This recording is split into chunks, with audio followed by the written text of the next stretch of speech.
So if you're a brand new player just stepping into the beautiful world of Genshin Impact, then you've clicked on the right video. So today I'm going to be diving into the ultimate, pretty much day one guide for new players. So I'm going to cover everything you need to know to start your adventure on the right foot. If you guys have any questions, please feel free to leave them in the comments below. I will be very happy to answer anything you might want to ask. So, getting started, we're going to talk about the basics here. I'm going to be avoiding any story content so that I don't spoil anything for you guys. But, when you start Genshin Impact, you're going to go through a tutorial that introduces you to the controls, the world, and how you interact with it. So pay close attention to that. It's going to help you become familiar with the gameplay mechanics. And once you complete the tutorial, you'll find yourself in Mondstadt, the City of Freedom, and this is where everything's going to start.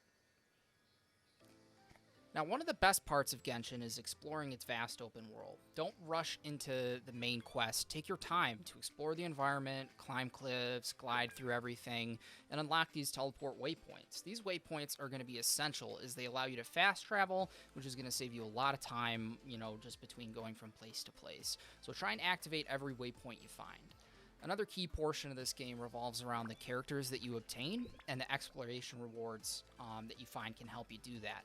Make sure you collect any Oculus that you see and mark it on your map if you can, because they will be very, very useful at these Statues of the Seven to help you obtain more rewards and gain more stamina.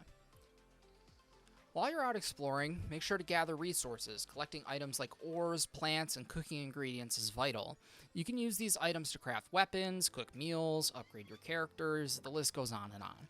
So look out for chests in Mondstadt and crystal chunks in the mountains. They're super useful early on, and you will need a lot of them later in the game. Many different rewards are locked behind puzzles, which will require elements, or, trials that are located throughout the map as well. Attempting these when you see them, is a really good idea if you want to challenge yourself. If something's too difficult, just mark it and come back to it later.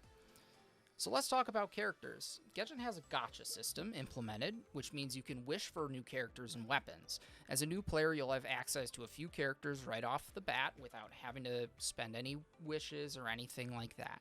Each wish requires a currency that's called Primogems, which are mainly found in chests, and they're also rewarded during quests and rewarded during special events that Genshin pushes out. So in the beginning, I would highly recommend focusing on leveling up your characters and their skills. Save your Primogems for a character that you really want. Don't, forget to ascend them when you reach, the level cap that they get to.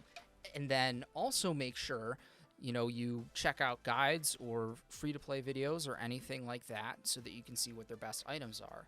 You'll want to try and match a set of artifacts so that your character can get a bonus from having multiple of the same type. Another really cool feature of Genshin's is that characters can create elemental reactions. So the elements being Pyro, Cryo, Hydro, Electro, Anemo, and Geo. Each reaction between characters' elements can produce different effects. One cool reaction that I really like is Freeze, where if you apply Hydro and Cryo to an enemy, they will literally freeze. Once you feel comfortable with the game and get the controls kind of down pat, dive into some of the main quests and side quests. Completing these will help you advance the story, but it will also reward you with experience and resources. Try not to miss out on these daily commissions here, because they will allow you to kind of gain a couple of extra Primogems, a couple bits of XP, some Mora, some weapon level up materials. Every day you can complete 4 of these commissions for these extra rewards, and you can also complete resin-based tasks or open chests to help gain points for these. Try and make this a part of your daily routine to maximize, your overall games. And in the beginning, a lot of quests are going to be locked behind your adventure rank. You'll gain this adventure rank XP through killing certain enemies, completing commissions, and also defeating world bosses and clearing domains. A good portion of Genshin is, revolved around the bosses and the enemies that are available. So every type of boss or enemy that is resin locked is going to require a resource called resin. Now, this is passively gained over time, and each day you should have enough resin to complete a few tasks that you wish to do. Initially, I would avoid using any Primogems to refresh resin or fragile resin, which is a form of permanent resin. Avoid this, until you kind of obtain enough when you are further into the game so that you can kind of maximize the benefit. Throughout the world, you'll find a variety of different enemies at vastly different difficulties. You can check in your adventurer's handbook to help locate these enemies if you need to defeat a specific one. There are bosses in this game that will provide you with materials to level up your characters, and I would highly recommend looking at what materials you may need in the future and use your daily resin for them. They're also always available to be fought.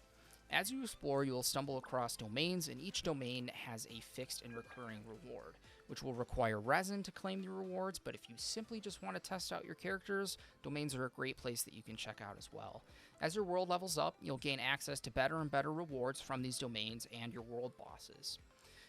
Eventually, you will stumble upon more difficult bosses in Trout's domains. You'll encounter them through story quests, and the game will not make you fight them until you are ready. Lastly, I would highly recommend that you join a Genshin Impact community of some sort, whether it's Reddit, Discord, social media, or just, following after some YouTubers that you're really interested in. Connecting with some other players can really enhance your experience.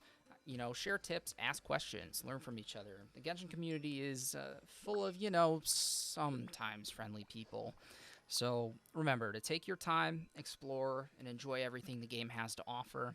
If you found this video helpful, please let me know, and cheers.